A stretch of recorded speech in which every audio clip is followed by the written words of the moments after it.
Okay, good morning, students. Today I'm going to teach you about a new chapter in ISC syllabus of chemistry, that is chemical kinetics. But before I start with the syllabus of ISC, I would like to give you some idea about the syllabus for chemistry. After which I'm going to start a chapter with you called chemical kinetics. So let us see first of all the syllabus for chemistry. So, ISC syllabus of chemistry, okay, is been broken into these all parts. Theory usually come for 70 marks, project for which you get 10 marks, practical file for the 5 marks, practical examination will be conducted for 15 marks, altogether it will be for 100 marks. So, do remember, theory is for 70 marks, project for 10, practical file for the 5 marks, and practical examination will be conducted for 15 marks. So, today we'll discuss more about theory first. Okay, the chapters which are in your syllabus are as follows, okay. Now, you can see the chapter called solid state. Usually, it comes for either 4 or 5 marks in your board exam. Solution usually come for 5 or 6 marks. Similarly, surface chemistry come for the 4 marks, chemical kinetics for the 5 marks, and electrochemistry for 6 marks. And these 5 chapters altogether belong to one your branch of chemistry known as physical chemistry. So altogether it counts for 25 marks. So this 5 chapter is for 25 marks, and it has been break in this form. Okay. Do remember, solid state sometimes come for the 4 or the 5 marks, solution for 6 or 5. And this 5 chapter is the branch of chemistry which comes under it is physical chemistry for 25 marks. Now the 6th chapter is coordination compound. 7th is your general isolation of metals, which we actually call by the name metallurgy. 8th is P block elements. 9 is D block element, compounds of D block and F block elements. So these 4 chapters comes under inorganic chemistry. 6 to 9 chapter comes under inorganic chemistry, and altogether it will be for 20 marks. The breakage of this 20 marks has been shown out there. Coordination compound usually come for 6 marks. General isolation of metal for the 4 marks. P block, sometimes it comes for 6 marks, sometimes for the 5 marks. And chapter 9, that is D block elements, compounds of D block and F block, come either for 4 or 5 marks. And this 4 chapter comes under inorganic chemistry for 20 marks. Chapter 10 is your haloalkane and haloarenes. 11 ether alcohol and phenol. 12 aldehyde ketone and carboxylic acid. 13 nitrogen compound. 14 biomolecules. 15 polymer, and 16 is chemistry in everyday life. And this 7th chapter comes under organic chemistry. Okay, and it counts for 25 marks in total, in which out of 25, 2 marks usually comes from chemistry in everyday life, 2 marks comes from polymer, 2 marks comes from biomolecules. So out of 25, 6 is gone, means 19 is left. So chapter 10 to 13 comes for 19 marks. And do remember, there are 16 chapters in your syllabus in which the questions are set chapter wise. But from chapter 10 to 13, that is 4 chapters of organic, comes in a mixed bag form. The question I have never been asked in chapter wise form from chapter 10 to 13. Chapter 10 to 13 always come in mixed bag form. Other comes in chapter wise form, but this 10 to 13 comes under in mixed bag form. Altogether 19 marks. So if you see here, physical chemistry come for 25 marks. Inorganic chemistry counts for 20 marks, and organic chemistry come for 25. So 25, 20, 25 makes it 70 marks theory. 25 physical chemistry, 20 inorganic chemistry, and 25 organic. Total is 70. And there are 16 chapters to be learned by you. Now let us see what are the chapters from where you can score better percentage, and these are the scoring chapters in chemistry. Out of 16 chapters, this 9 chapters is scoring. Number 1, the scoring chapter is solution, which usually come for 6 or 5 marks. Number 2 is electrochemistry, which comes for 6 marks. Number 3, solid state, it comes for either 4 or 5 marks. Chemical kinetics, it comes for 5 marks. Coordination compound come for 6 marks. Polymer come for 2 marks. Biomolecule for the 2 marks. Chemistry in everyday life 2 marks, and organic chemistry for 19 marks, altogether 52 marks. This 52 marks is scoring for students. So you have to give more emphasis towards these 9 chapters where you can score more. Now we will see chapter which comes mostly in compulsory questions in your board exam. So as per my observation, I have seen this 6th chapter coming in compulsory part. Those are general isolation of metals, means metallurgy, where you have to learn the extraction of metals like silver, iron, copper, zinc, aluminum. It comes for 4 marks in compulsory, 2 for the polymer, 3 biomolecule for 2 marks, and your 4th is chemistry in everyday life for 2 marks. Coordination compound for 6 marks, and surface chemistry for 4 marks. Usually this chapter is been coming since 2018 in compulsory part. Now let us see the chapters which mostly come in optional. Number 1 chapter which comes in optional is electrochemistry. Number 2 is solution. Number 3 is P block elements. 4 is organic chemistry. Your 5 is chemical kinetics. 6 is solid state, and 7 is D block, compounds of D block and F block elements. So usually it comes in 5. Electrochemistry comes usually in optional question for 5 marks. Even solution for the 5 marks in optional. P block element for the 5 marks in optional. Organic chemistry comes in option in 2 marks question, in 3 marks question, even in 5 marks question. So you have to give more emphasis to organic chemistry. That means the 4 chapters which I said you earlier, because this section comes in objective or in your optional part in 2 marks question also, in 3 marks also, in 5 marks also, altogether in 10 marks. Chemical kinetics comes in optional for 2 or 5 marks, 3 marks. Though the chapter is for 5 marks, other comes in the objective. Solid state comes for the 2 marks in optional, and P block, D block, compounds of D block and F block comes for 3 marks.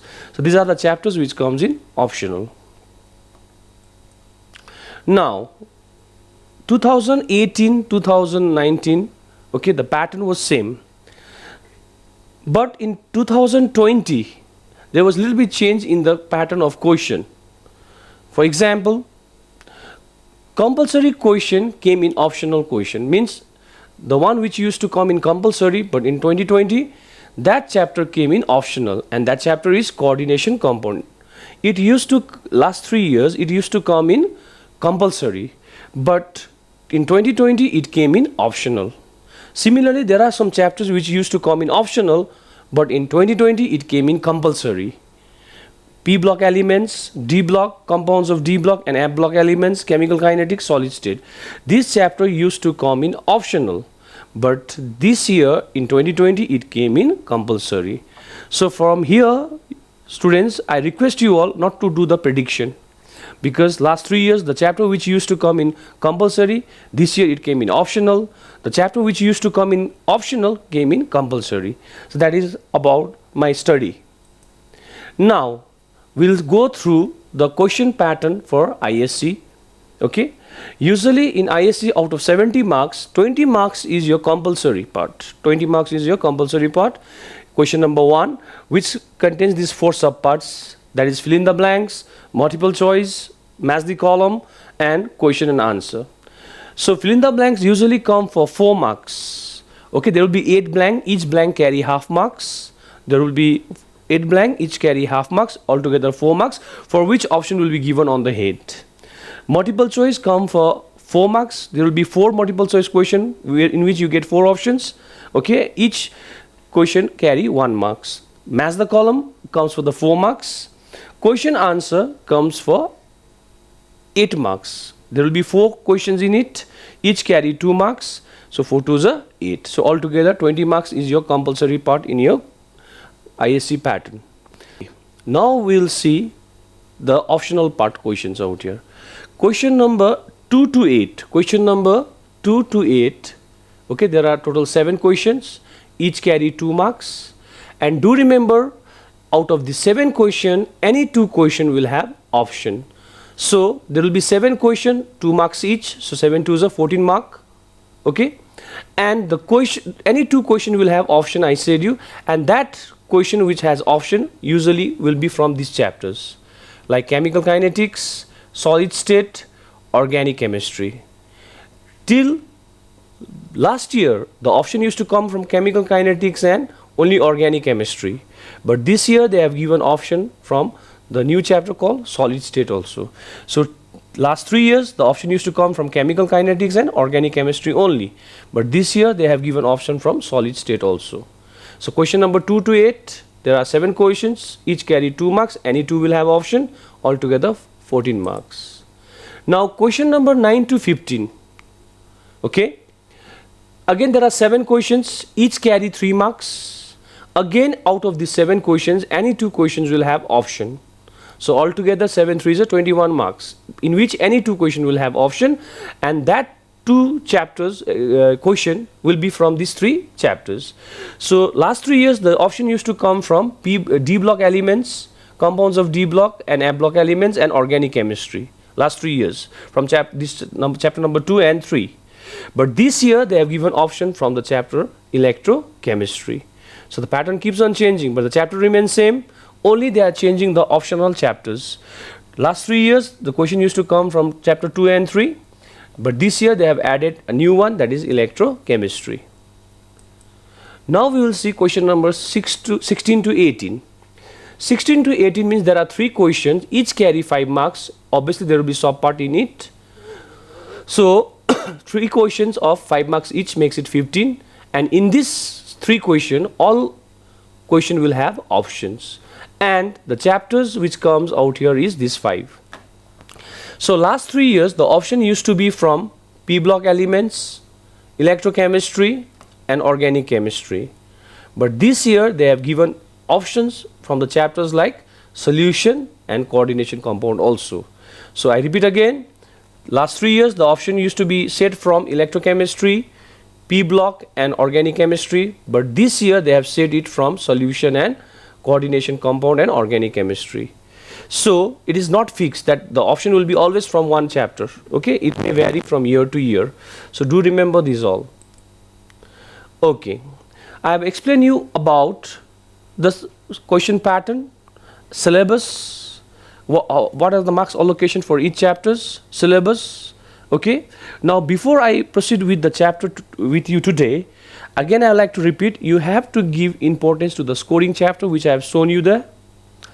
Okay, now I am going to start a chapter with you which comes under physical chemistry, and the chapter name is chemical kinetics. So in chemical kinetics chapter you need to learn about this 4 topic in detail. Number 1 is rate of reaction, number 2 is activation energy and its numerical problem, number 3 is rate law, order and molecularity and numerical problem related to it we should learn. Number 4 is determination of rate constant, symbol K, half-life period of first order and zero order reaction and numerical problem related to it. So in today's class I'll start with rate of reaction with you all. Now let us see what is the meaning of rate of reaction. Rate of reaction. Usually rate of reaction is represented by the symbol small r. Now what is this chapter all about? Let us see that first before I teach you rate of reaction. Okay, there is always 3 questions in the mind of student when they enter to the laboratory. Okay, when a reaction goes, 3 things comes in the mind: how fast, how far and how much. I repeat again, the 3 things comes in the mind of the student: how much, how far and how fast. So these are the 3 things which come in the mind of students: how much, how far and how fast. So do remember, during a reaction heat is released, it is evolve or absorb. It is evolve we call exothermic, absorb we call endothermic. So being a student, how to know that in that particular reaction how much heat is going to evolve or absorb? That we can understand with the help of a chapter called thermodynamics, okay, which you have already learned in class 11. How far the reaction will go, Okay, that is understood by the chapter called chemical equilibrium. That is been also taught in 11 science. And the third question arises, how fast the reaction will go. You know, some reaction occurs within a second, some reaction takes a week to occur, some even takes years and years to occur. So being a student, how we can know the speed of that? Okay, speed, velocity, kinetic energy of a reaction. So this chemical kinetics chapter helps us to explain the kinetic energy of a chemical reaction. So chemical kinetics is a chapter based on, okay, speed, velocity, kinetic energy of a chemical reaction. But here we don't say speed or velocity. Instead of that, we use the word rate. So in this chapter, we are going to learn about the rate of reaction, how fast the reaction will occur, how slow the reaction will occur. If the reaction is occurring slowly, how we can make it fast. So these all things we learn under the chapter called chemical kinetics. Now let us see what does rate of reaction means, represented by the symbol small r. Okay, there is one reactant A which is giving you the product B. So this is your reactant, this is your product. Do remember, as the reaction proceeds, our reactant will get consumed and our product will get formed. In any chemical reaction, do remember, reactant will get consumed and the product will get formed. Okay, so how to calculate the rate now? Okay, rate means velocity only, so we divide with respect to time. So what is the rate of reaction? The quantity of reactant consumed, I repeat again, the quantity of reactant consumed or the quantity of product formed, quantity of reactant consumed or the quantity of product formed per unit time is called rate of reaction. And it is represented by this way: rate is equals to change in concentration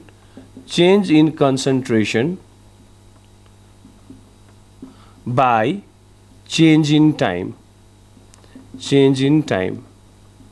And this is the notation for rate if the reactant and product are either solid or liquid. So if the reactant are solid or liquid, then we represent rate of reaction, that is small r, by the expression change in concentration by change in time. Usually we represent change by the symbol del, okay, concentration by square box. So this is the symbol for change in concentration. Del means change, in concentration means square box, divided by change in time. Time we represent by t. But if you want to show this in differential form, instead of del we can write d also, like this. Okay, instead of del you can use d. Both signifies rate for solid reactant and product or liquid reactant and product. But if this reactant and product are gas, then we represent rate by this expression. Rate is equals to change in pressure by change in time. And this is for gas. So if the reactant and product are solid liquid, this is the expression of rate. But if reactant and product are gas, we represent rate by the expression change in pressure by change in time. As I said, you change we represent by the symbol del, pressure P by change in time. Or instead of del you can write dP by dt. This also means change in pressure by change in time. So this is how we express rate of reaction if the reactant product are gas, and we represent this way if it is solid or liquid. Now do remember, as the reaction proceeds, A will get consumed, B will get formed. Otherwise we can say that A will disappear and B will appear. As the reaction proceeds, always remember, reactant will always disappear and product will appear. Therefore, what is the meaning of RA? Rate of disappearance of A. Why I am saying disappearance? Because it is a reactant. And what is the meaning of RB? Rate of appearance of B. A will disappear, so rate of disappearance of A. B will appear, so rate of appearance of B. And whenever we represent rate for reactant, we write negative sign, because as the time passes its concentration will decrease. Therefore we represent by the negative sign. But for product, we represent by the sign plus, because as the time passes, concentration of product will increase. More the time pass, more this will disappear, so negative. As the time passes, more and more product we get, so we represent by the sign positive. So do remember, for reactant we represent by negative sign, and for your product we represent by plus sign. Now let us see out here. Rate of reaction, symbolized by the symbol small r, it is the quantity of reactant consumed or the quantity of product formed per unit time in a chemical reaction, we say. And rate of reaction is change in concentration divided by change in time. And this is the expression of rate for solid and liquid. And as I said, your rate can be expressed as d concentration by dt. And instead of that d, you can even write del, as I shown you here. Now for solid and liquid, we are going to see the unit. For solid and liquid, we are going to see the unit of rate. Now as you know, concentration unit is mole liter inverse. The unit of concentration is mole liter inverse, and the unit of time is what? Second. So as you take it up, the unit becomes mole liter inverse second inverse. So do remember, rate expression is this for solid and liquid, and the unit will be mole liter inverse second inverse. Okay, instead of this you can even write like this, mole decimeter cube inverse second inverse. Now if you see out here what I have done, mole and mole is same, second inverse is same. I have just replaced liter inverse with decimeter cube inverse, because the relation is like this: 1 liter is equals to 1 decimeter cube. Liter to the power 1 means decimeter to the power 3. Similarly, liter to the power 2 means 2 3 is a 6. So liter to the power 1 means decimeter to the power 3. Liter square means decimeter to the power 6. So if it is liter inverse, I have just put minus here. So put minus here, so it will become decimeter cube inverse. So I can replace liter inverse. I can replace liter inverse with decimeter cube inverse, or we say simply capital M second inverse. Now mole liter inverse or mole decimeter cube inverse both means molarity, and molarity is represented by the sign capital M. So the expression will be molarity second inverse. So do remember, from now on, rate expression for solid liquid is change in concentration by change in time, and this is how we denote, either this way or this way. And the unit of it is mole liter inverse second inverse, mole decimeter cube inverse second inverse, and molarity second inverse. And these all the three are the same unit in which we use this mostly, that is mole liter inverse second inverse. So you can see out here now, for solid and liquid, unit of rate is mole liter inverse second inverse or mole decimeter cube inverse second inverse. I have just replaced liter inverse with decimeter cube inverse, and mole liter inverse, mole decimeter cube inverse both means molarity, that is capital M second inverse. And this is the relation as I shown you earlier. Decimeter cube means liter to the power 1, decimeter 6 means liter to the power 2, and if you put minus here, here also minus come, so minus 3 means minus 1. So inverse, we call minus as inverse. So decimeter cube inverse is equals to liter inverse, we say. Now as I said you, rate of reaction for gas is change in pressure by change in time for gas. Change in pressure by change in time for gas. So the rate will be dP by dt. dP by dt. Suppose now these two reactants are suppose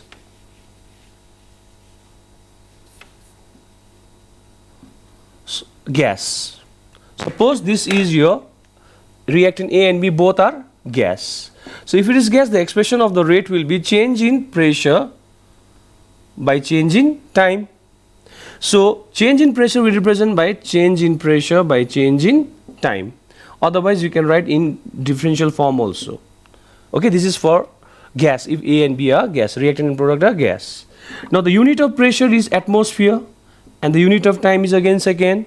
So as it goes up, the unit become atmosphere second inverse. So do remember, unit of rate for solid liquid is mole liter inverse second inverse, whereas for gas will be atmosphere second inverse, which I have shown you here. The unit of pressure is atmosphere, time is second, if it goes up becomes second inverse, and this is the unit of R for gas. Now you can see out here, for example, A and B are solid liquid suppose, then how we represent RA? RA means rate of disappearance of A, Okay, and as I said, your negative sign indicates that as the time passes, concentration of the reactant will decrease. Whereas for RB, it means rate of appearance of B, because B is in the product side, so it will appear. And if you see, I have written that plus sign out there, because plus indicates as the time passes, concentration of the product increases. Now I like to show you here again. Okay, if these two are solid or liquid, okay, then the expression will be like this. RA means rate of disappearance of A, because A is reactant, so it will disappear. RB means rate of appearance of B, because B is in the product side, it will appear. And as I said you, okay, reactant we write negative sign. Why? Because as the time passes, concentration will decrease. For product we write plus sign, because as the time passes, concentration will increase. Then we write, if this is a solid liquid, so what we write? Change in concentration by change in time. Here also we write change in concentration by change in time. But whose concentration? Here is A, so we put out here A. Here is B, so we put out here B. So this is how we express rate of disappearance of reactant A if it is solid liquid, and this is for the B if it is solid and liquid. But do remember, in whichever rate A will disappear, in the same rate B will appear always. So the rate of disappearance of reactant will be always equal to the rate of appearance of product. And from this expression you can see RA means what? RA means change in concentration of A by change in time. And what does RB means? RB means what?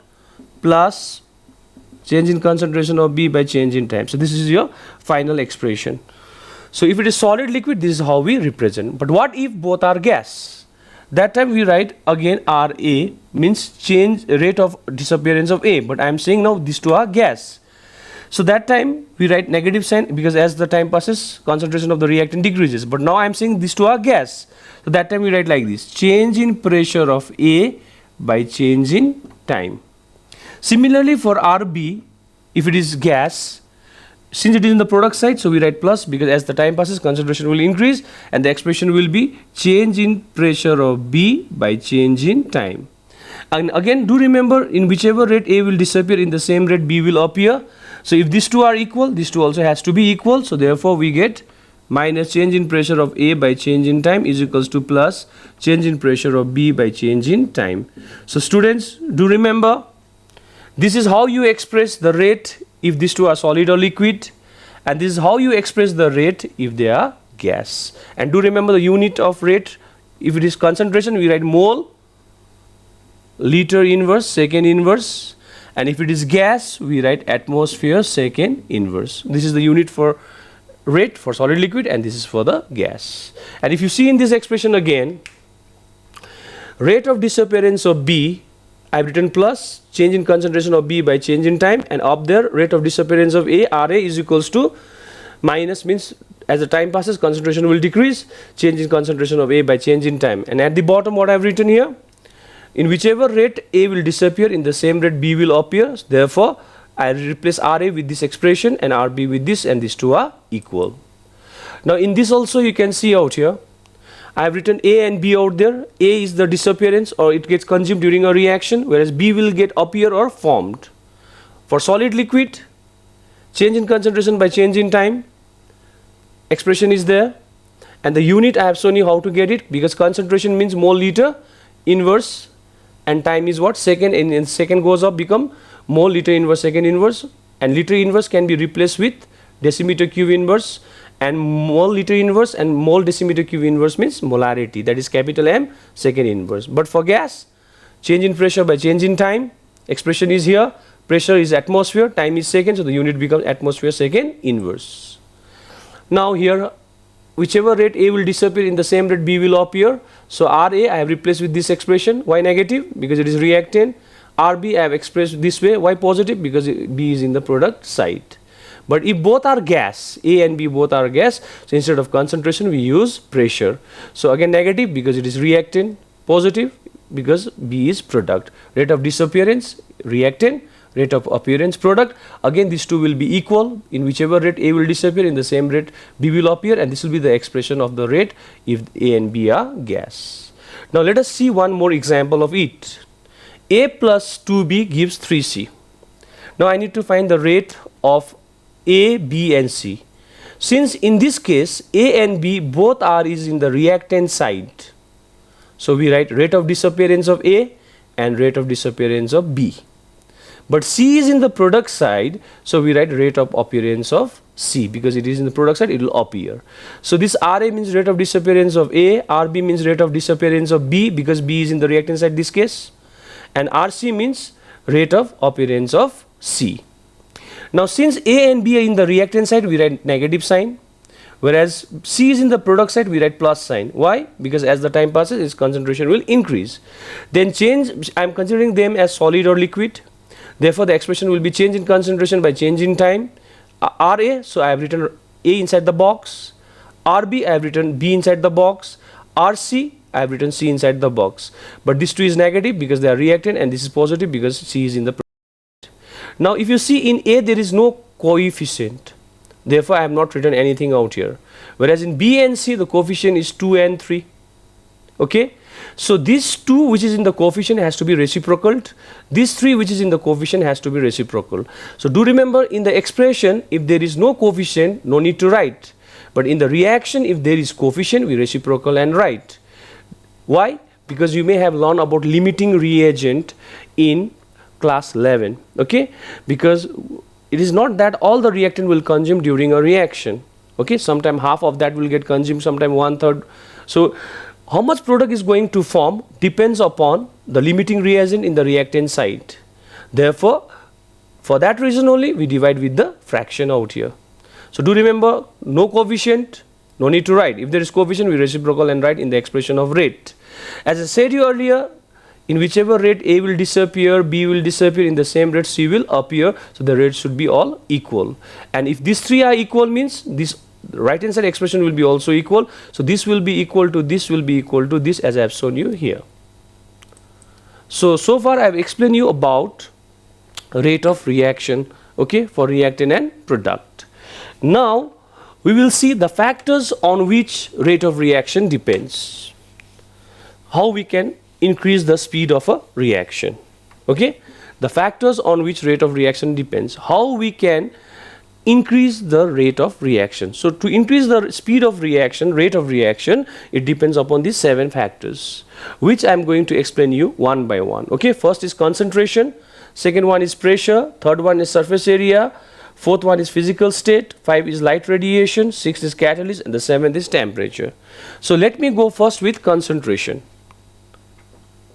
How it's going to affect the rate of reaction. Okay. Do remember, in chemistry, particles means ion, atoms or molecules. Do remember, in chemistry, particle means it may be ion, atom or molecules. And since they are in motion, whether it's solid, liquid or gas, so they collide with each other. They collide with each other. And do remember, as the collision occurs between two particles, whether ion, atom or molecule, more the collision, more will be the speed of reaction, or more will be the rate of reaction, we say. So do remember, rate of reaction depends upon the number of collision occurring between the particles. More the collision, more will be the rate of reaction. Now we go with the concentration. I'll take you one example. So this is a test tube. Here I am putting 1 gram of the sample. Here is also 1 gram of the sample I have put. And here I am going to put this much water. Here I am going to put this much water. So if you see, this is more concentrated, okay, and this is dilute. Now, in these two cases, where the reaction will occur faster if you start heating? I like to say this reaction will occur faster than this. Reason, here the concentration is more. As a result, the collision will be more and the rate of reaction will be faster. Here, it's dilute, so concentration is less, collision will be less, and the rate of reaction will be slower. Okay, so do remember, students, whenever you do any reaction in the laboratory, always put less amount of water. Why we are doing so? To make it in concentrated form. In concentrated form, collision will be more and rate of reaction will be faster. So do remember, from now on, more the concentration of the reactant particles. I repeat again, more the concentration of the reactant particles, more will be the collision among the particles, whereby the rate of reaction will be fast. So do remember, whenever we do any reaction, we have to put less water in a test tube. So that means we are doing in the concentrated form, so the reaction become faster. Number 2, we go with the pressure. Number 2 factor is pressure. Suppose this is a beaker, okay, and there are, suppose, around 9 particles, okay. Now here is a piston.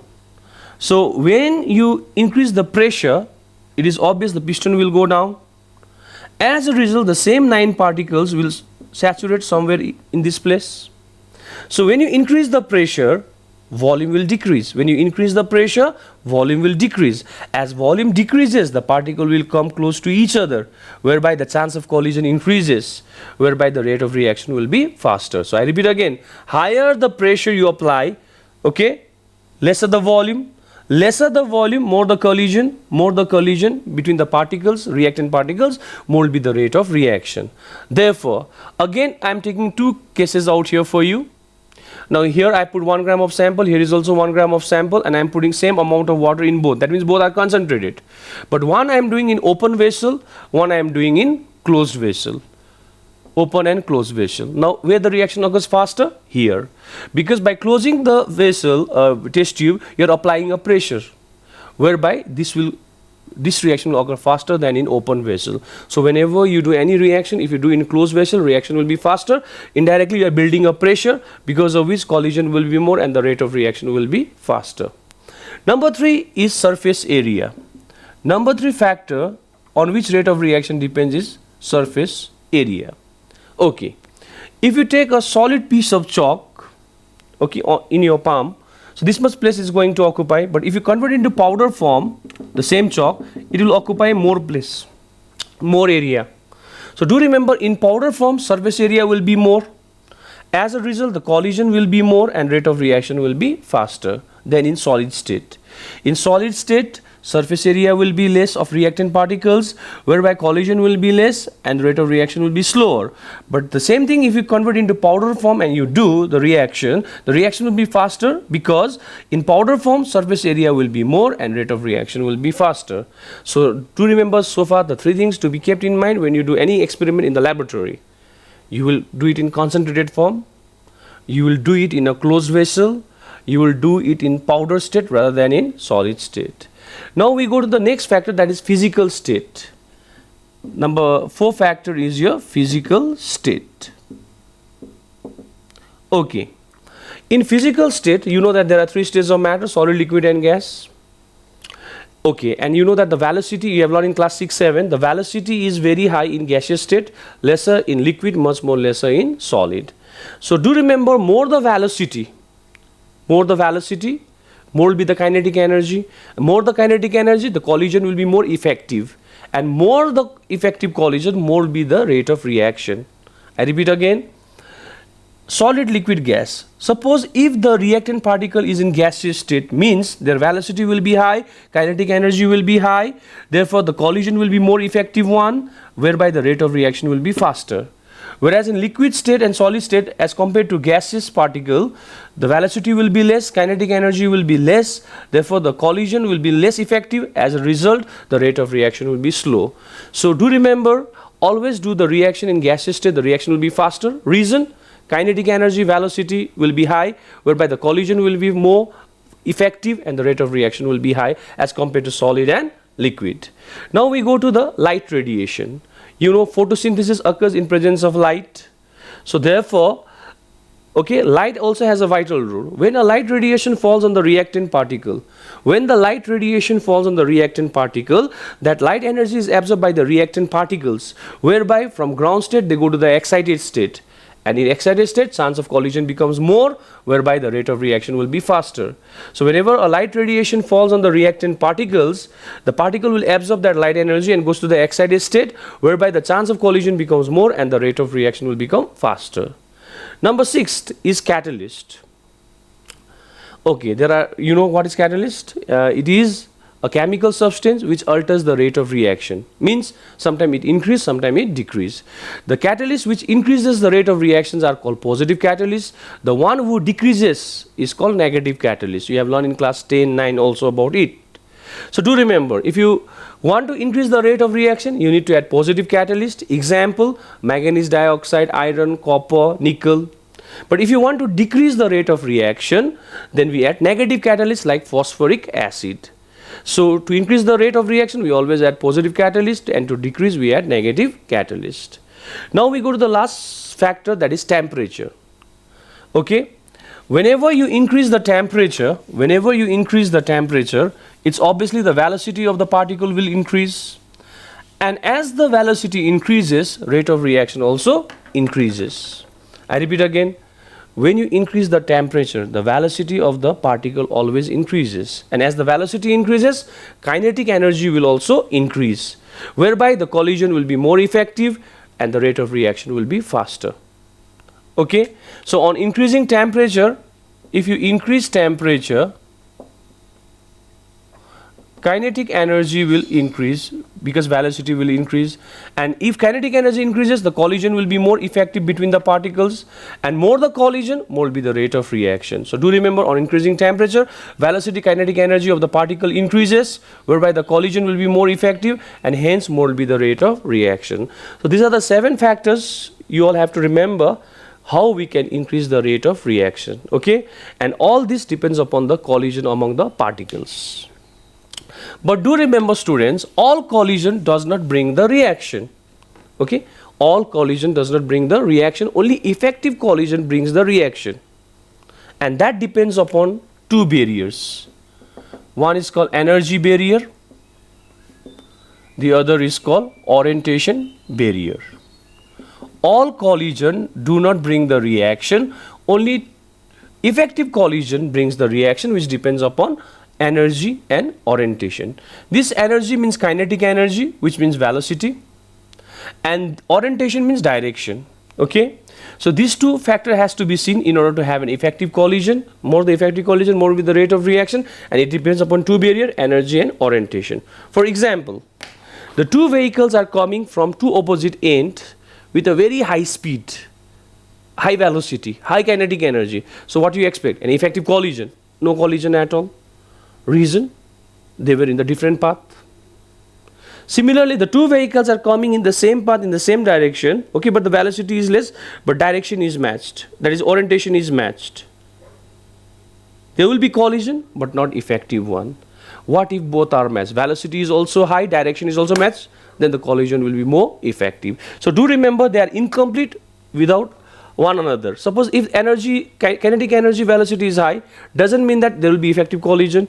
If the direction is matched, you cannot say there will be an effective collision. Both has to be there in order to have an effective collision. So therefore, it depends upon direction as well as upon kinetic energy, velocity. Then only the collision will be more effective. So in today's class, I have just introduced with you the chapter called Chemical Kinetics, where I taught you about the rate of reaction and how the rate can be increased by the 7 factors. Okay, so do remember, all collision do not bring the reaction, only effective collision brings the reaction, which depends upon the 2 barriers I said you, energy and orientation.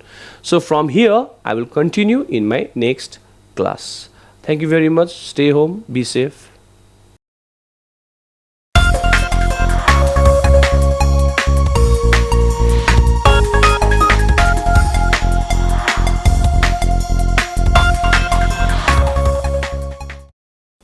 Hi, today I'm going to start teaching you economics, class 12 ISC.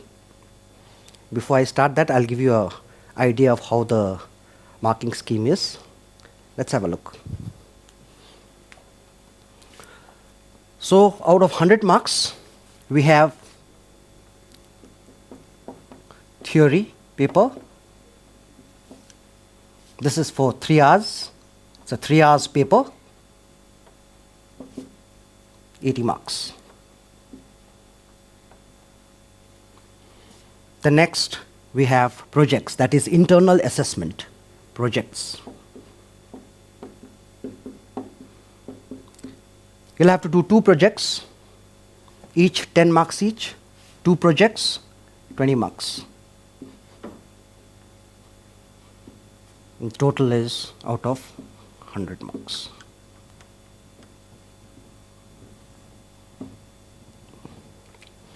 Okay, projects is 20 marks and theory is 80 marks. This theory, 80 marks, is broken up into 2 parts. There is section A and section B, or part 1, part 2. Let's have a look at part 1.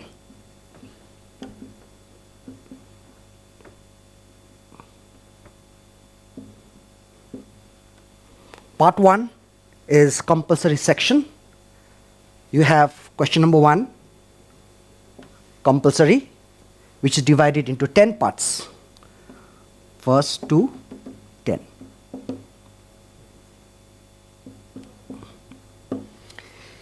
This is compulsory. Each subsection is 2 marks each. So 2 marks, first part, second part, third part, 2 marks each into 10 questions, total 20 marks.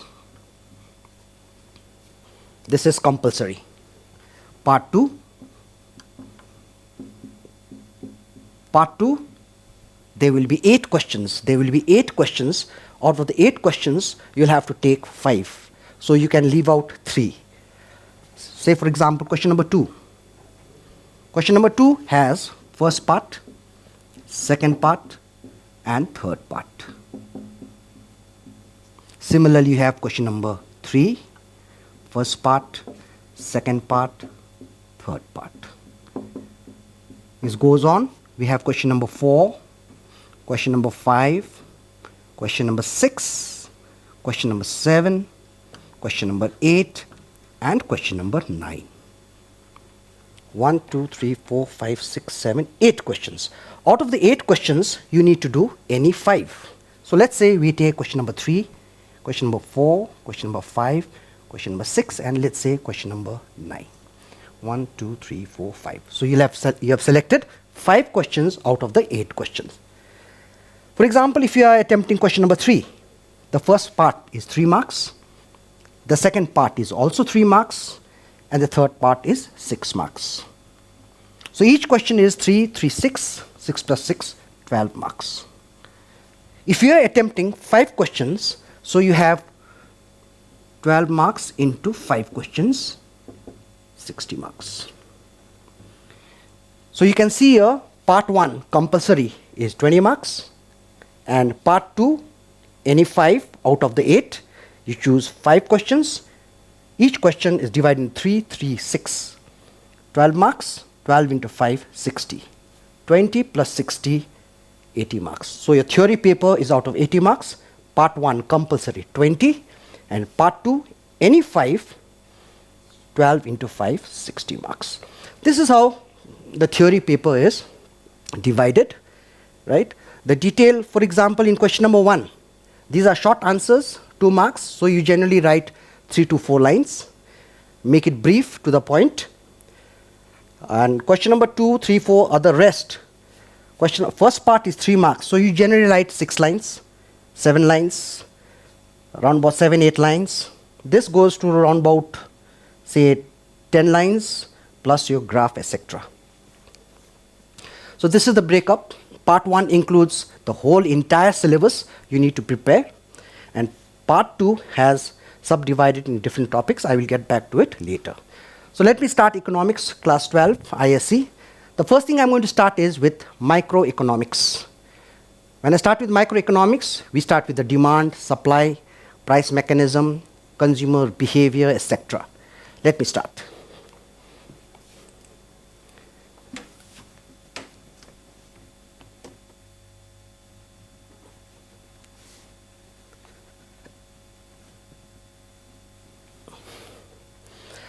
So let's introduce demand. So I'll be introducing demand. Let's have a basic concept. If those students who have taken economic application or economics in class 10, you will understand that, or else those who haven't, I'll give you some idea about it.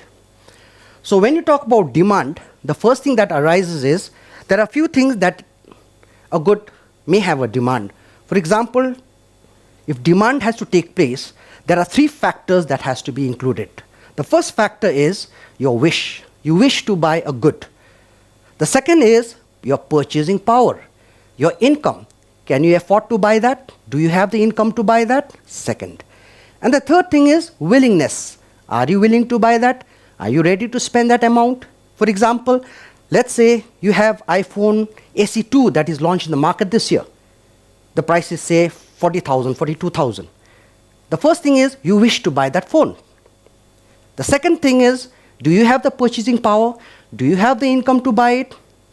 If you cannot, then it becomes a desire. But if you have the purchasing power and you can buy that, then it becomes a want. The third thing is you should be willing to spend that amount. There are many people who may not be willing to spend 40,000 rupees for a phone. They feel that there are other phones at a cheaper price with a better configuration. So you will say, but I'm not going to spend 42,000 on an iPhone. You decide not to buy. So the willingness is not there. It doesn't become a demand, it stays as a want. But if you are willing to spend that amount, you're going to spend that amount and you feel it is worth buying that good, then you are willing to buy it, it becomes a demand. Three things again. Number one, wish. Second, purchasing power. And the third is willingness. All three things together becomes demand. Okay. The other things that you should know, see, this is not so important because what has happened is these questions do not come in your ISC class 12 paper. It's just a basic thing that you need to understand anyway. The other thing about demand is you'll have to have a price. Without price, there is no demand. For example, there's a shirt which is 500 rupees and you're ready to spend 500 rupees and buy the shirt. But if the price of the same shirt is say 700 rupees, you don't want to spend. There is no demand there.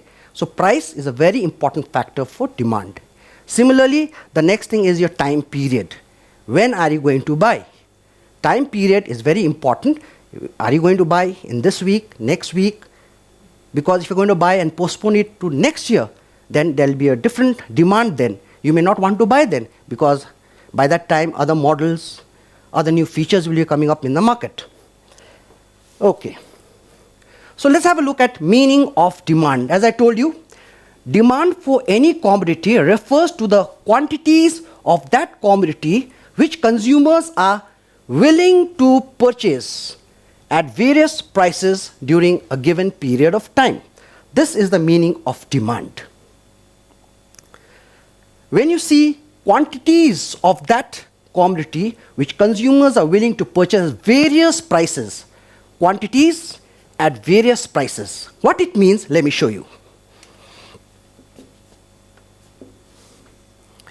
This is the price in rupees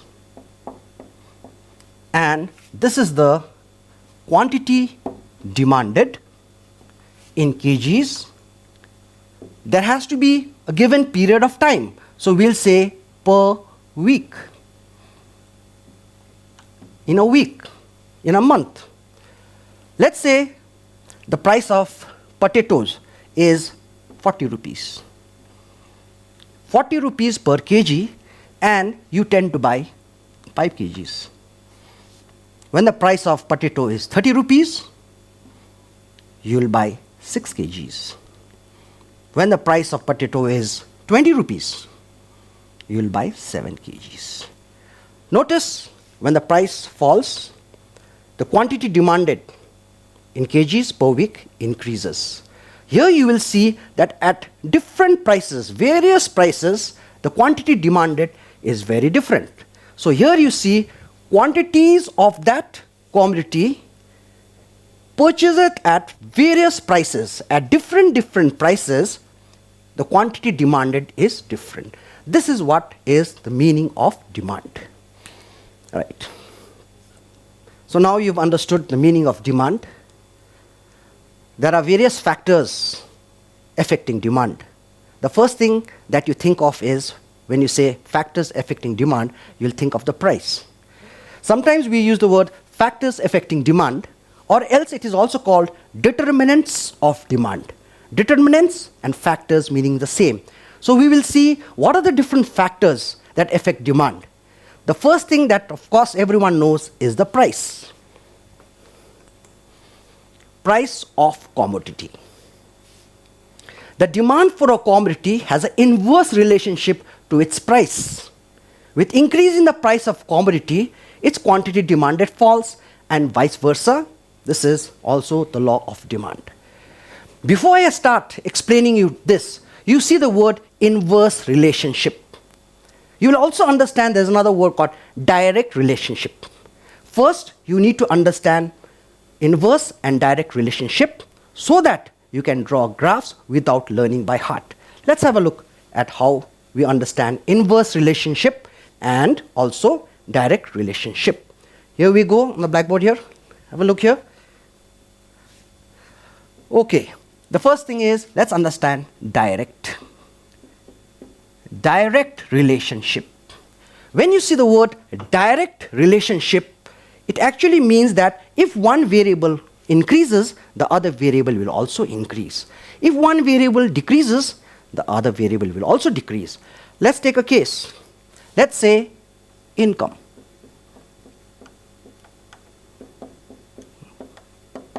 And your demand.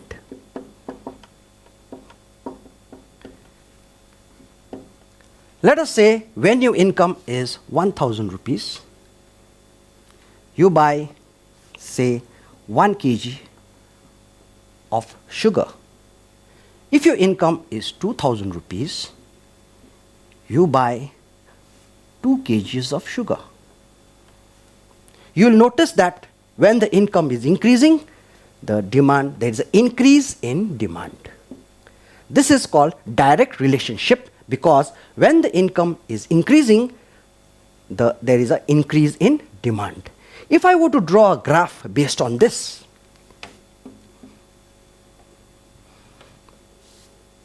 income and quantity demanded, or we will write quantity here. So we have 1 kg, 2 kg. This is 1,000 and 2,000. When your income is 1,000, you have a demand of 1 kg. When your income is 2,000, demand is 2 kg. Join it.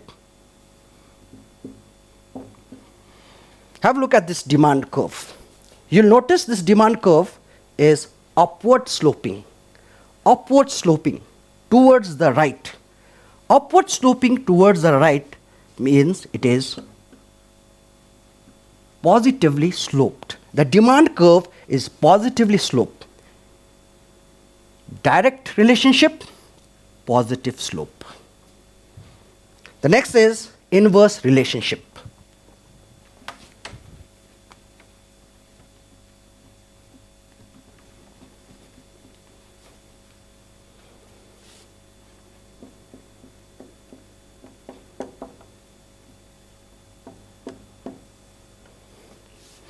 Let's take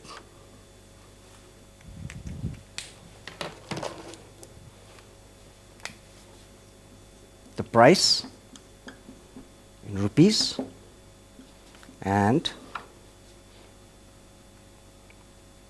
quantity demanded in kg per week. Let us say the price of sugar is 40 rupees and you buy 1 kg. Now the price of sugar falls, now it is 20 rupees. When the price of sugar is 20 rupees, you will buy 2 kgs. You will see that when the price falls, the quantity demanded increases. There is an inverse relationship.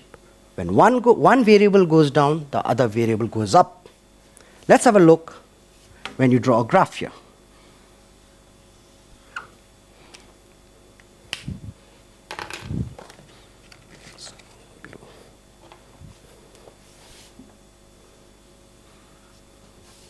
We have the price here and we have the quantity demanded here. Price in rupees. This is in kgs per week. X-axis, origin, y-axis. Price is 20, price is 40, 1 kg, 2 kgs. So when the price is 40 rupees, you buy 1 kg. When the price is 20 rupees, you buy 2 kgs. You will notice the demand curve is downward sloping towards the right. Downward sloping towards the right. This is a negative slope, or we say negative sloping demand curve. Now we have understood what is direct relationship, what is inverse relationship, and you've seen how to draw a graph when there is a direct relationship and an inverse. Notice when there is a direct relationship, both increases, positive sloping. Inverse relationship, when one increases, the other decreases, just the opposite, that means the demand curve will be downward sloping. Now that you've understood this, you will understand here price of commodity. The demand for a commodity has an inverse relationship. Here inverse relationship here means between the price and the demand means when the price increases, the demand will decrease.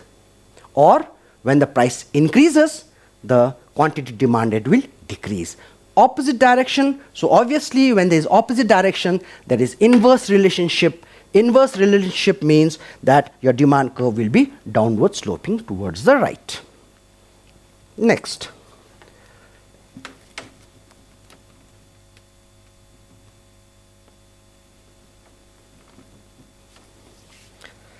The next thing is income of consumer.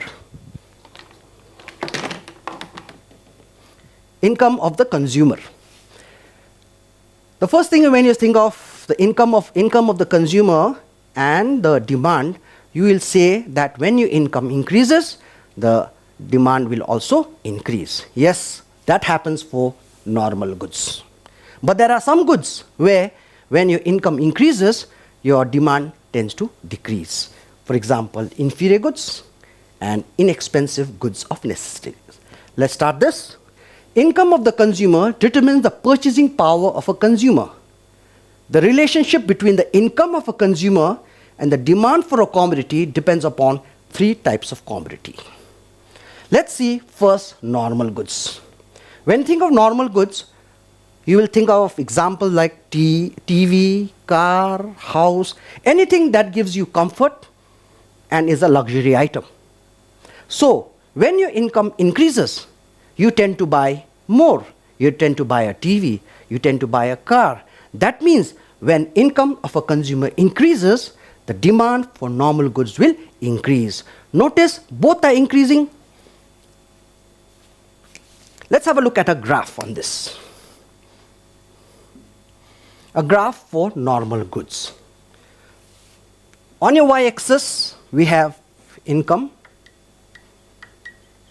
and on your x-axis, we have your quantity demanded or demand of quantity, okay, whatever. Okay, let's have a look here. Normal goods, when your income increases, demand for normal goods will increase. Both are increasing, so your graph will be positive sloping. This is a graph for normal goods. The next is inferior goods. When you think of inferior goods, you can think of poor quality, low price goods. We can say low price goods could be, say, a Chinese mobile phone which is priced at around 1500 rupees, 1000 rupees. They are inferior quality goods. So what happens is, when your income increases, for example, if you are of a low income, if your income is very low and your income increases slightly, you tend to buy more of this inferior good, low quality good. But if after a certain stage, when your income is higher and your income continues to increase, then you will not buy these inferior goods. What happens?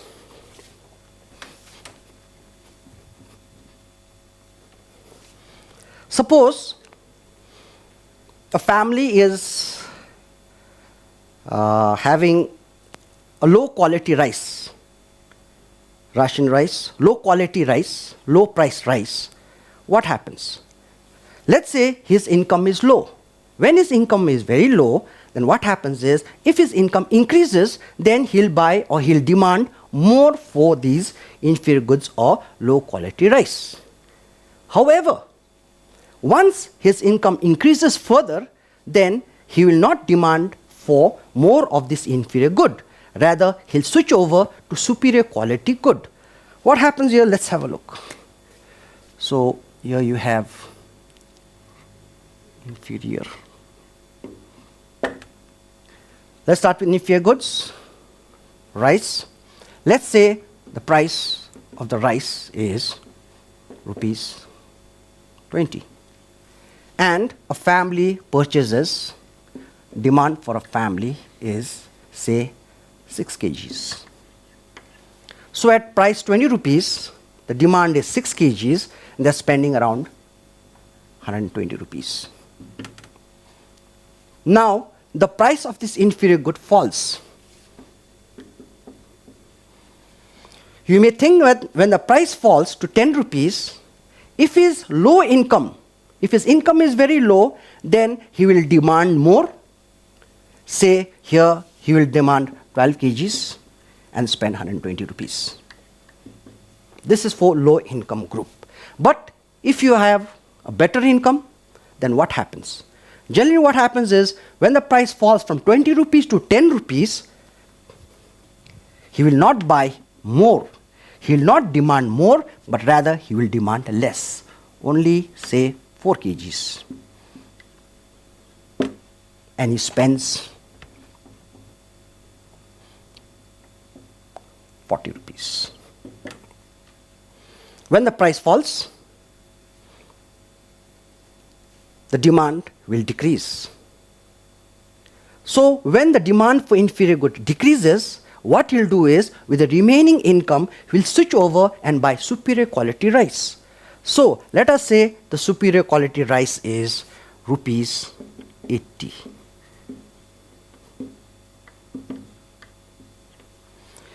This superior quality rice is 80 rupees. He generally needs 6 kgs. He has already purchased 4 kgs. Now he has to buy 2 more kgs. Or let us say he is happy with 1 kg.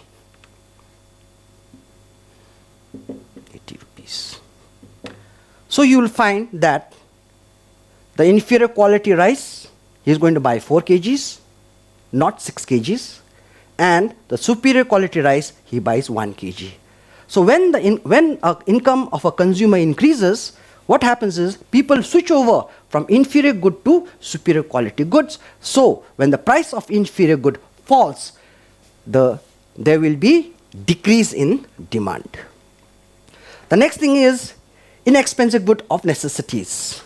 Oh, by the way, inferior goods, I want to show you the graph. Income and demand. Quantity demanded. You'll notice that we are talking about inferior goods, and when income of a consumer, when income of the consumer increases, he tends to buy more. Positive sloping, because when income increases, quantity demanded also increases, positive slope. However, after a certain level, as his income increases, his quantity demanded for inferior goods will decrease. This is a proper graph for inferior goods. However, in your exam, if you write this, your income and your quantity demanded graph, you just say that when the income of a consumer increases, the demand for inferior good decreases. That means opposite. Opposite means negative sloping. So if you draw this graph also, this is also correct. This is perfect. This is also correct. The next one is inexpensive goods of necessities. An example of inexpensive good of necessities is salt. What happens is, salt is inexpensive good but a necessary good. how do you behave when your income increases? For example, a daily wage worker buys 250 grams of salt, right? When your income increases, you may buy 2 packets of salt. As your income increases more, you will not buy 1 truck of salt. You'll stick on to 2 kg of salt. What it means is, when your income increases, demand for this inexpensive good of necessities increases up to a certain level. Beyond that level, as your income increases, your demand for inexpensive good of necessities like salt will remain the same. Let's have a look at the graph.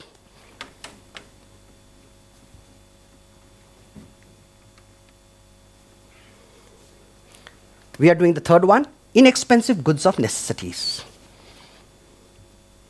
This is your income.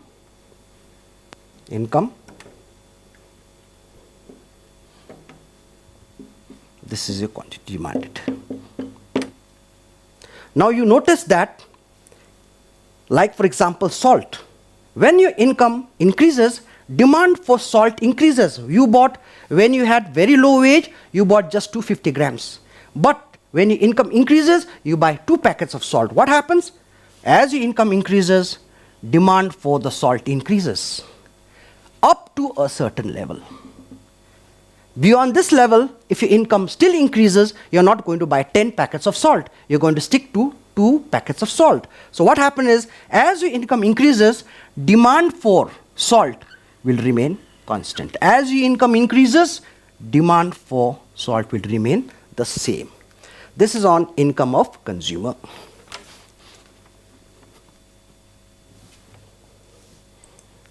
Next, consumers' taste and preference. You'll notice that these days, a lot of trend for physical fitness is going on. You'll see items like treadmills, dumbbells selling out. There's a demand for these goods. Why? Because that's a trend, that's the mod thing, that's the fashion that is coming in. So, if there is favorable taste, for example, there's a habit, there's a fashion that's going on that everyone wants to be physically fit. So treadmills sell. That means your dumbbells sell. Demand for these goods increases because consumers' taste and preference is favorable. Unfavorable means that people don't want to buy. For example, there are some goods which used to be in fashion some time back, but nowadays people don't wear it. So what happens? Their demand will decrease. Consumers' taste and preference. The demand for a particular commodity depends upon the social customs, habits, fashions, etc., the demand for which increases when favorable. Favorable means when people want to buy it, then there is demand. Example you have given is physical fitness craze lead to increase in treadmills. The next factor of production, the next factors affecting demand, that is determinants of demand, we have price of related goods, which means to say that how are the goods related? 2 goods can be related if they are substitute goods or if they are complementary goods. If the good is not substitute goods, if it is not complementary goods, then they are not related. Here you can see price of related good, which means to say that if the price of the substitute good changes, then what will happen to the demand for our good? Similarly, if the price of the complementary good changes, what will happen to the demand for our good? Let's take substitute goods. The first thing here you can see is substitute goods. Substitute goods are goods which satisfy the same type of want and hence can be used in place of one another. A typical example would be tea and coffee. You could also have Pepsi and Coca-Cola, etc. But we'll stick to tea and coffee. Now, let's see what happens. Let's take tea. Let us say you are drinking tea. Tea is your commodity and the substitute good is coffee. Coffee is your substitute good. You should remember that the price of the substitute good, that is coffee, will change. The price of tea will not change. If you change the price of tea, that is your commodity, then you are talking about price of the commodity, that is the first factor affecting demand. So we have tea. which is 10 rupees. In rupees, of course. This is also in rupees. And coffee's price is 40 rupees. You can easily see coffee is more expensive than tea. Now what happens is the price of the substitute good, coffee's price, falls and it is 20 rupees. Whereas the commodity that you're drinking, tea, the price remains the same. There is no change in the price of tea, your commodity, but there's a change in the price of the substitute good, that is coffee. What happens here is you can easily see coffee's price has decreased. Now you can say that the price of coffee, 20, price of tea is the same. Now coffee has become relatively cheaper. When I say relatively cheaper, I'm comparing it with the previous price 40 and 10.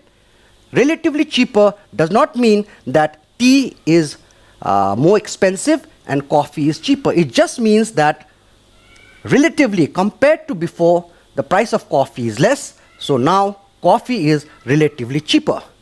When coffee is relatively cheaper, some of the existing consumers who are drinking tea finds coffee relatively cheaper, and some of the existing consumer will switch over to coffee. You will think that, oh, coffee was 40, now it is only 20, let's drink coffee. So what happens is people or the consumers switch over to coffee. What will happen to the demand for tea?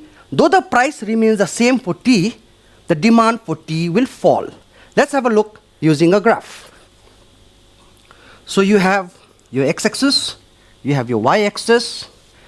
Here you have price of coffee in rupees, and you have demand for tea. You'll notice that when the price of coffee falls, the demand for tea will decrease because some of the consumers will switch over from tea to coffee because coffee has been relatively cheaper. So again, we go to inverse and direct relationship. You can understand that when the price of coffee falls, some of the consumers will switch over and drink coffee. Demand for tea will fall. So when the price of coffee falls, demand for tea will also fall. It is moving in the same direction, so it is positively sloped. There's a direct relationship. When the price of coffee falls, demand for tea will fall. When the price of coffee increases, demand for tea will also increase. This is on substitute goods. The next one is complementary goods. Now if you look at complementary goods are goods that are consumed jointly to satisfy a given want. It's similar to joint demand. A typical example would be your petrol and petrol cars, mobile phone and SIM, bread and butter. There are many examples like that. We'll stick to now complementary goods, and we will do just petrol and petrol cars.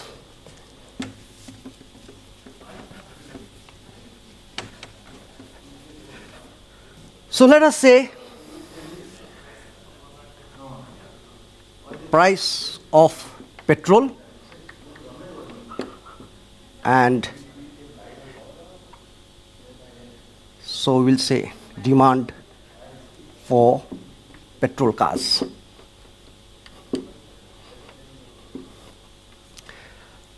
Let's take an example. If the price of petrol is 90 rupees per liter, let us say the people demand petrol cars, say 40 cars per week. So this is the demand of petrol cars when the price of petrol is 90 rupees per liter.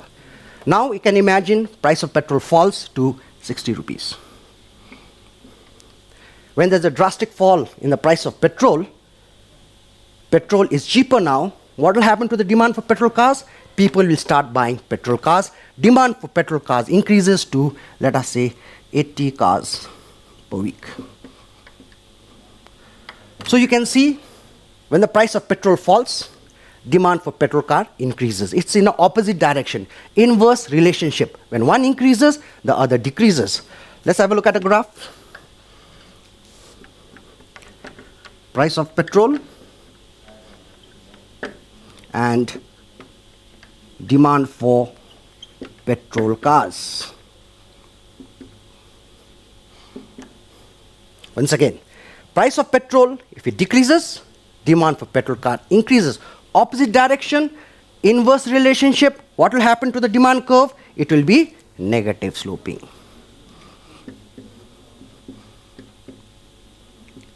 So you can see here, if the price of petrol is 90 rupees, demand is 40 cars. If the price of petrol is 60 rupees, demand for petrol cars is 80 rupees. This is on complementary goods. The next one is consumers' expectation. Consumers' expectation means the consumers expect that in future there is going to be change in the price. For example, you will expect that in future the price of the good is going to rise. If you feel the price of the good is going to rise in future, you will buy it now so that you don't have to bear that extra expense. So what happens is demand increases. However, if you feel that the price of the good in future will decrease, you will hold, you will not buy, you will wait for the prices to fall, so demand will decrease. Similarly, it could be your income. If you feel that in future your income is going to increase, you tend to buy now because you can pay for it later. Other things could be also like scarcity of the good. Maybe there's going to be a strike, so goods going to be scarce, you'll have to pick it up now only, otherwise you won't get the good. So what do you do when there's scarcity? You tend to buy now. So demand increases. And the last one I'm going to touch is consumer credit facility. Consumer credit facility. Credit facility basically means loans, home loans, car loans. Here what happens is, if, for example, loans are easily available, for example, the rate of interest is very low. At the moment, the rate of interest for house loans, car loans is decreasing. RBI is decreasing the repo rates. So what happens is, the rate of interest when you take a loan for a car, for a house, is decreasing. So if the rate of interest is decreasing, you'll definitely take a loan from the bank. So rate of interest, easy access to loans, very low down payments leads to increase in demand. That is why if consumers can avail credit, they would be tempted to purchase goods they would not have otherwise purchased. That is why you will see when you go online in Amazon and all, you want to buy a phone, you click. There is an option, debit, credit card. So you can pay it in installment. So a phone which may be 20,000, you may get it in 6 months' time, pay 4,000 rupees every month. So you can pay just 4,000 and get the phone, and you pay the rest in easy EMI or installment basis. When this happens, demand for goods will increase. This is all for today. We will continue in the next class. Thank you so much.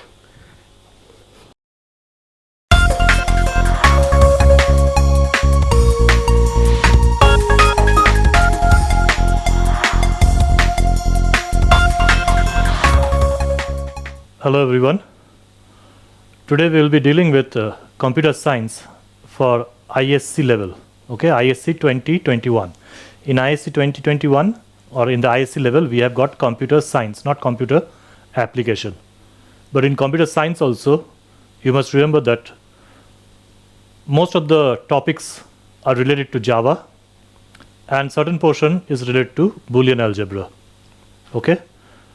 And as I say always, before you learn about a subject, especially in ICSE and ISC, because you are appearing for the board, you should know about the question paper, the pattern and the marking scheme. Okay, so we start off with that first. So when we speak of computer science, the total marks is 100. Okay, now this 100 is divided into two papers. You got paper 1 and paper 2. Paper 1 is the written paper. You have to write or you have to sit for the exam. Paper 2 is the practical paper. Okay, this is usually conducted in your lab. In this, paper 2 is of 30 marks, while paper 1 is 70 marks.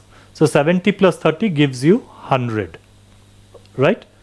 Now this paper 2, practical, usually for the last few years, the practical papers are being conducted before the written paper. So this practical paper, you will have 3 questions given to you. The paper will of course come from the council, from the board. You will have 3 questions. Now out of these 3 questions, you have to attempt any one, okay? Not all 3, any one. Your time limit will be 3 hours. Out of this 3 hours, you need to use 1.5 hours for the planning session. When we say planning session, that means you write down the algorithm, you develop the program, you write down the program in your copy, in your paper, and then when you're sure that it is okay, then you start writing the program in your machine, and then you test it out. Fine. So total for this paper 2 is 3 hours. When we come to this written paper is also of 3 hours, but here the marks is 70. Now when we speak about this written paper, we have got, each paper has got 2 parts, part 1 and part 2. Part 1 is of 20 marks, part 2 will be of 50 marks. So 20 plus 50 gives you 70, right? Now part 1 is the compulsory part. You have to attempt all the questions. Generally you get 3 questions. Question 1, you got 5 sub parts, 1 marks each. That is, question 1 will be of 5 marks.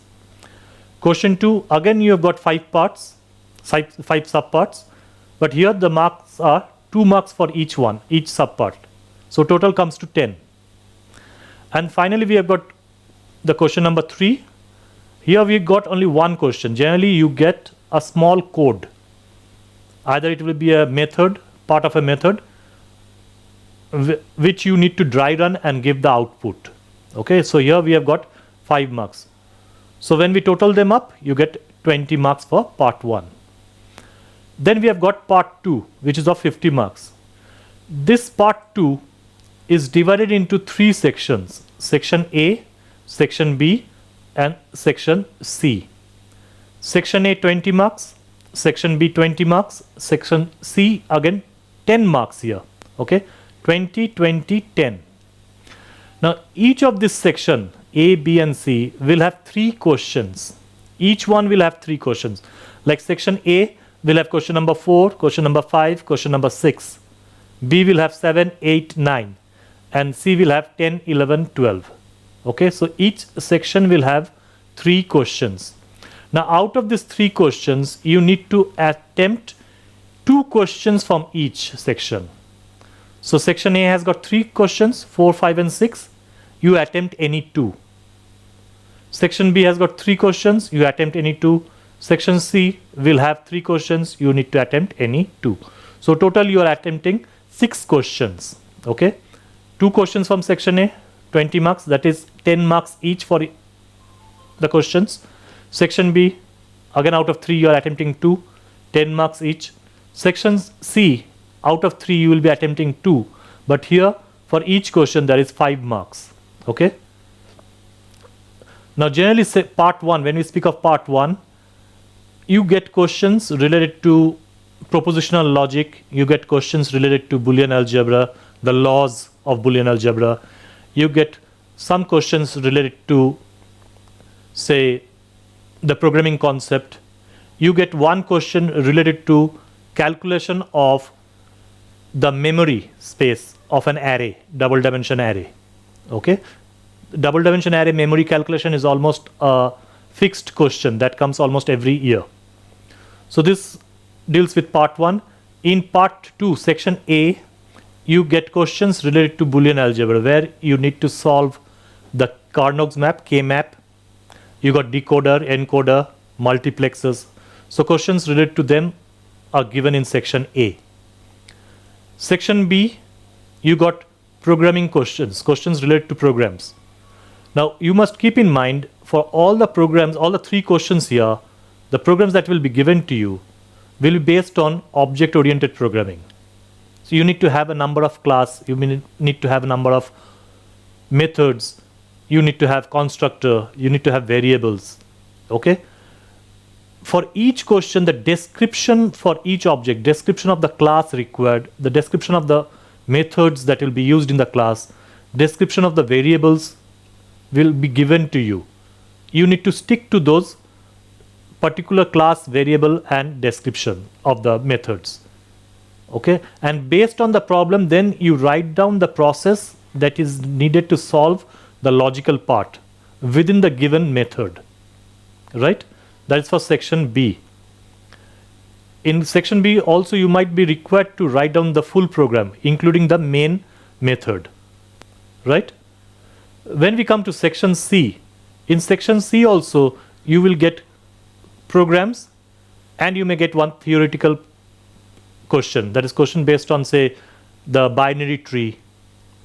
Okay? The question that will come here related to programming, here also the questions, the problems are based on object-oriented programming method. Here also the description of the class, method, variables will be given to you. But here you will be asked to write one or two methods only. They will say that the other methods are already described, already created. You don't need to create them. You just need to create one or two methods where the logic of solving that program, of the given problem, will be written. You have to write it down. Clear? So these are the three sections of part 2. So we have got 100 marks, 70 marks written, 30 marks practical, 2 parts in written, part 1, part 2, 20, 50. Part 1 compulsory, part 2, out of the 9 questions you need to answer 6 questions. So this is the format of your ISC computer science paper. Right? Now, as you have seen here, part 1 and part 2 section A, you will have a lot of questions based on Boolean algebra. So what we do is we will start with Boolean algebra, certain portion of the Boolean algebra. Okay? Now what is Boolean algebra? Boolean algebra, it is a branch of mathematics that deals with, okay, here has come twice, that deals with the operation on logical values and use of binary variables. Right? I think this is an overwriting here. Twice we have written deal. Okay, no problem. So Boolean algebra will be dealing with the logic gates, logic circuits, truth table. We know very well that when we speak of Boolean algebra, we have got 7 basic gates: AND gate, OR gate, NOT gate, NAND gate, NOR gate, XNOR gate, and XOR gate. Okay? We also know that when we speak of Boolean algebra, it deals with the binary values, that is 0 and 1. Of this, we will be dealing mainly with the primary gates, that is the AND gate, the OR gate, and the NOT gate. And the 2 universal gate, that is the NAND gate and the NOR gate. Fine? So we will continue with this in the next slide.